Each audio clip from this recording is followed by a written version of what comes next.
Baik, selamat malam. Ini adalah part 2 mengenai pairing Bluetooth dan cara menggunakan aplikasi. Sebelumnya pastikan sudah punya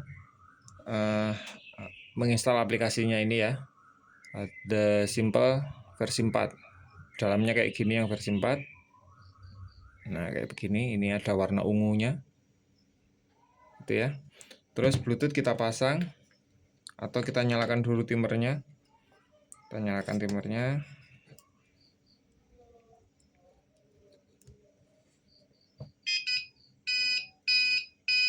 Lalu kita pasang dongle Bluetoothnya.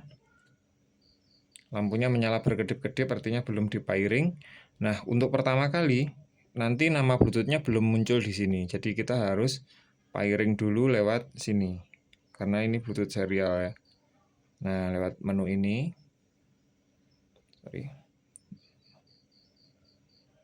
Kita cari dulu, ini karena masih pertama kali ya. Biasanya paling bawah dia akan muncul tuh di sini. Untuk passwordnya, pinnya, 1, 2, 3, 4 standar ya. Nah, sudah terhubung. Sekarang kita ke aplikasi, kita cari nama Bluetooth-nya.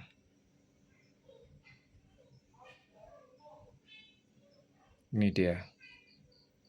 Ya, kalau sudah ketemu nama Bluetooth-nya, kita klik connect. Kita tunggu sampai terhubung. Kalau warnanya sudah berwarna seperti ini, artinya sudah terhubung, kita bisa baca atau read. Nah, ini memori yang tersimpan di dalam. Itu cara koneksi Bluetooth-nya. Kedua, yang pertama adalah initial setup. Initial setup adalah setup pertama pada waktu timer ini pertama kali dipasang di pesawat. Nah, yang perlu kita setup pertama adalah servo. Servo ini adalah mapping input kita. Nah, input angka-angka ini, ringnya kita mau pakai berapa. Kalau umumnya menggunakan 0 sampai 255, kalau Bapak, Ibu, Saudara terbiasa pakai 255 ya pakai 255. Kalau pakai 180 bisa, atau pakai 100 bisa, atau pakai angka berapapun sesuai selera. Ini contoh, kita baca dulu ya. Nah, di remote ini, di timer ini kebetulan, itu di mapping dari 0 ke 180. Ya, dari 0 ke 180. Ini bisa diubah ke 255. Nanti tinggal di write. Jadi kalau 255 berarti nilai tengahnya adalah 127. Kalau 180 berarti nilai tengahnya adalah 90. Nanti kita bisa nanti kita bisa set 90 ini disesuaikan dengan nilai servo tengah. Misalkan rudder, nilai servo tengahnya di sini 1500. Kan? Kita cek 1500 di sini. Terus kemudian kita lihat servonya di pesawat itu posisinya sudah center apa belum? Kita tes. Nah, kalau posisinya sudah center di ruddernya di pesawat, berarti sudah oke. Terus kemudian batas atas dan batas bawahnya, misalkan ini batas bawahnya 800. Kita cek dulu, misalnya ini step ya. Step bawahnya 800, kita tes. Nah, 800 itu terlalu banyak atau kurang? Kalau terlalu banyak kita kurangi, jadi 800 itu kalau terlalu ke atas atau terlalu ke bawah kita kurangi, misalkan jadi 900. Jadi kalau 900 itu ringnya yang berkurang, jadi ringnya tuh jadi tambah sempit. Ini kan yang paling luas, ujung ke ujung, 540 ke 2400. Kita bisa pakai ring yang lebih kecil lagi, misalnya 1000 sampai 2000, standarnya RC. Pokoknya atur aja supaya defleksi kontrolnya itu nggak sampai terlalu banyak. Jadi paling bawah berapa, paling tinggi berapa. Lalu kalau misalkan ingin dibalik, misalnya nilai 0 itu mau kita buat stepnya turun misalnya. Nah, kita cek aja 800 itu turun atau naik. Kalau 800 itu turun, ya berarti 0 sama dengan 800. Tapi kalau seandainya ini terbalik, kepinginnya itu posisi servo kita itu terbalik, kita bisa balik angkanya 2200-nya di sini, kemudian 800-nya di sini. Kita balik angkanya.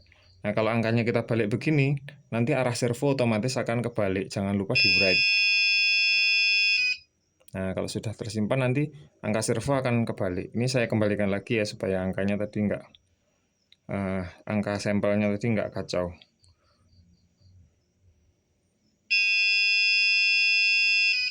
Nah, begitu juga untuk rudder ya. Kalau ke kanan mau 0, apa ke kanannya mau 180. Jenengan coba dulu 800 itu ke kanan apa ke kiri. Kalau sudah ketemu, kalau misalkan 800 ke kanan, jenengan mau ke kanannya itu 0 atau 180. Kalau mau ke kanannya 180 berarti 800-nya di sini 2200. Begitu juga sebaliknya. Kita tekan back. Jadi harus begitu ya, harus dari sini, ini online, klik servo, setting, terus tekan back. Begitu juga setting yang kedua. Setting yang kedua yang tidak kalah penting dalam pesawat baru itu adalah setup. Di menu setup kita bisa buka. Di sini ada, saya baca dulu setupnya. Nah, sudah terbaca ya. Di sini ada hook tipe yang paling atas. Maaf. Hook tipe yang paling atas ini ada normal,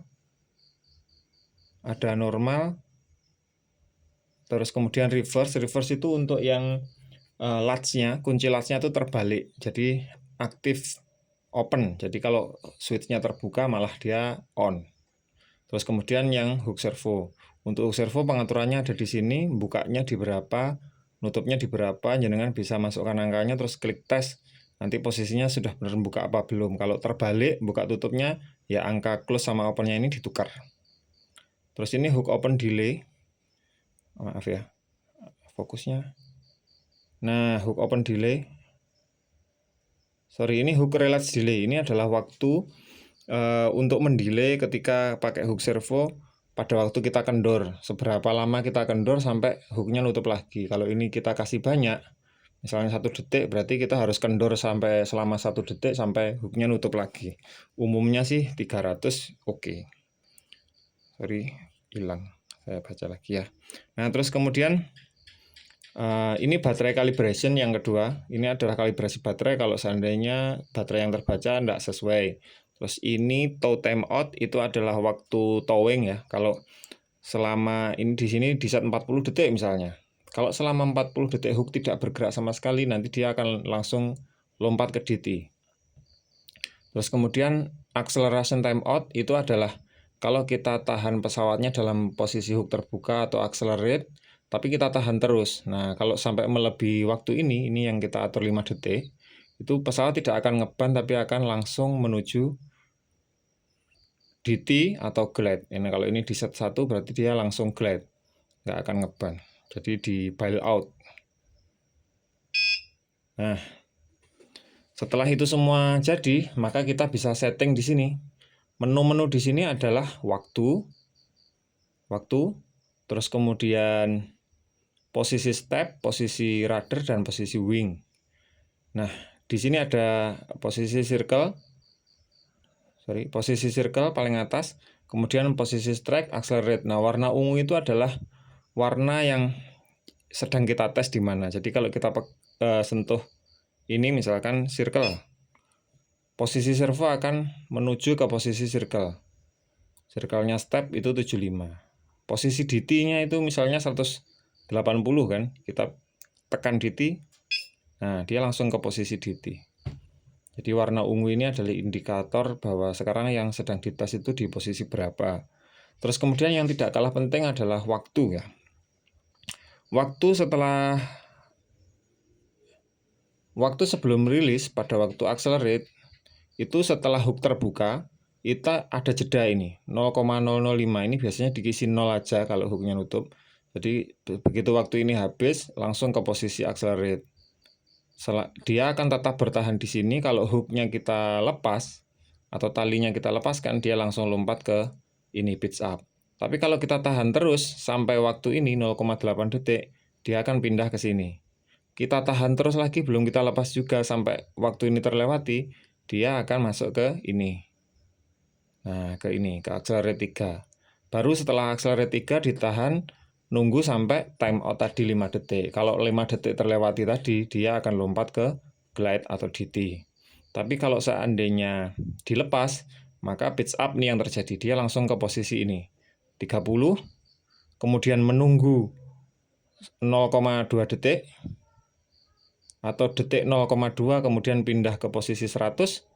Setelah itu detik ke 1 atau setelah menunggu 0,8 detik, dia pindah ke 110. Terus menunggu lagi bawahnya 0,3 pindah ke sini. Bawahnya lagi menunggu 0,8 pindah ke sini. Nah, posisi fast glide itu kan 90.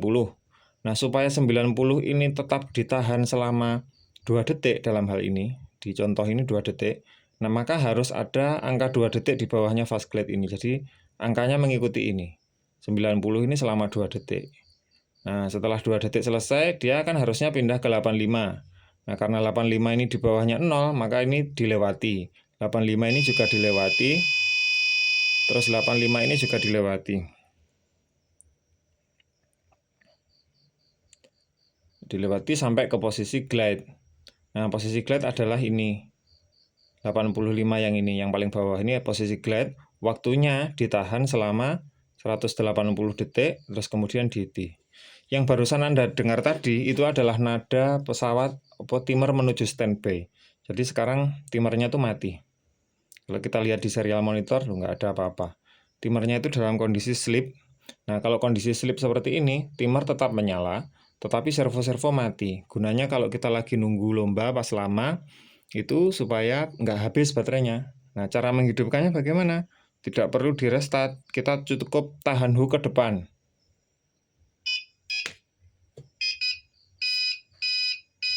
Dia nyala lagi. Jadi kalau misalkan didiamkan lama dari DT maupun dari standby, dia atau dari mode programming, dia nanti akan menuju ke sleep ya. Servonya mati kalau posisinya sleep untuk menghemat baterai.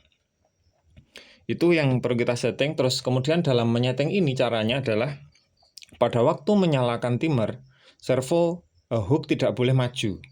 Karena kalau hook ditahan maju ke depan, nanti akan masuk ke mode live hook atau menyeting waktu terbang. Saya akan demonstrasikan bagaimana menyeting waktu terbang. Ini contoh kalau misalkan, timer saya matikan dulu. Terus kemudian hook saya tahan ke depan.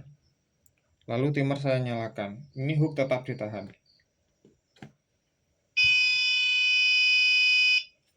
Nah, ini mengatur 1, 2, 3, 4, lalu kita lepas, maka dia waktu terbangnya berubah menjadi 4 menit. Jadi kalau kita baca di aplikasi, nanti waktu terbangnya bukan 180 tetapi 240 detik. Jadi gitu, untuk di lapangan supaya cepat mengubah waktu kerja ya. Jadi dari 1 menit sampai ke berapa menit pun, nah itu bisa pakai hook. Oleh karena itu, kalau kita mau setting, seperti tadi saya bilang, itu kita harus nyalakan timer tanpa menekan hook ke depan. Terus, setelah dinyalakan, hook jangan ditarik ke depan, karena begitu hook ditarik ke depan, dia akan masuk ke fase penerbangan. Lihat ya. Nah, ini circle. Nada ini adalah nada circle. Ya, circle, circle, strike, terus accelerate 1, 2, 3, ngeban. Nah, ini glide. Kalau lampunya sudah nyala, berarti dia sudah di posisi glide. Ini tadi glide-nya 4 menit, jadi cukup lama.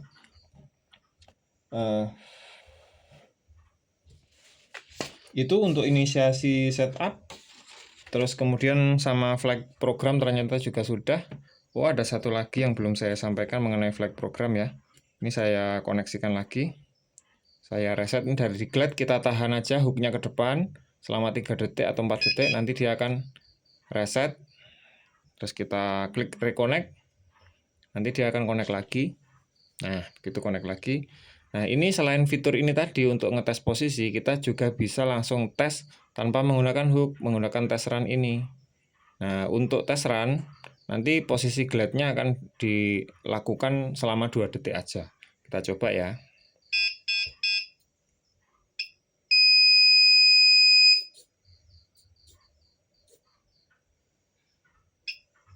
Nah, ini glide.